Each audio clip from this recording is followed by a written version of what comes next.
So എന്താണ് ശരിയെങ്കിൽ ഒരു പ്രത്യേക സാഹചര്യത്തിൽ ജിഹ ക്ലാൻ സ്ട്രെസ്സോ ഡിപ്രഷനോ ലവോ എന്തോ ആയിക്കോട്ടെ, ഇത് ഓവർ ആയി കഴിഞ്ഞാൽ അവരുടെ പർട്ടിക്കൽ ടൈപ്പ് ഓഫ് ചക്ര അവരുടെ ഒപ്റ്റിക്കലിനെ അഫക്ട് ചെയ്യും.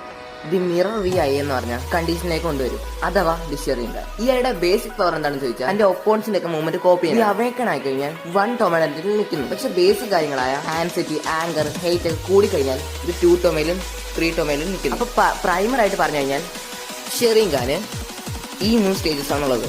അടുത്തതാണ് മങ്കിക്കൻ ഷെറിംഗൻ. ഇതിനെ അവേക്കൻ ചെയ്യാൻ ഒരു റോമ തന്നെ ഫിക്സ്. മങ്കിക്കൻ ഷെറിംഗൻ ഓരോ അതിലും ഓരോ പവർസും കൊടുക്കുകയും ചെയ്യും. ഇത് എല്ലാ ഇൻറ്റലിജൻസിനും വ്യക്തി ഓവറായിട്ട് മങ്കിക്കൻ ഷെറിംഗൻ യൂസ് ചെയ്താൽ ബ്ലൈൻഡ്സിലോട്ട് നയിക്കും. അടുത്താണ് എക്സ്പ്ലെയിനുള്ള മങ്കിക്കോൺ ഷെറിംഗൻ. ഇത് മറ്റൊരുടെ മങ്കിക്കോൺ ഷെറിംഗൻ തന്റെ കയ്യിലേക്ക് ന്യൂട്രൽ വേ ആണ്. പക്ഷെ മങ്കിക്കോൺ ഷെറിംഗനെ പോലെ ബ്ലൈൻഡ്നെസ് ഇത് വരുത്തില്ല. ഓവറോൾ എന്ന് പറഞ്ഞാൽ നമ്മുടെ സീരീസിൽ തന്നെ കുറച്ച് ക്യാരക്ടേഴ്സ് മാത്രമേ ഉള്ളൂ രണ്ടും അവേക്കൺ ചെയ്തിട്ടുള്ളൂ. അപ്പൊ ഇതിന്റെ പൊട്ടൻഷ്യൽ മാത്രമാണ് നമുക്ക് ഊഹിക്കാവുന്നതേ ഉള്ളൂ. അപ്പൊ ഇതുപോലുള്ള വീഡിയോസ് വേണമെങ്കിൽ പ്ലീസ് സബ്സ്ക്രൈബ് ചെയ്യാം.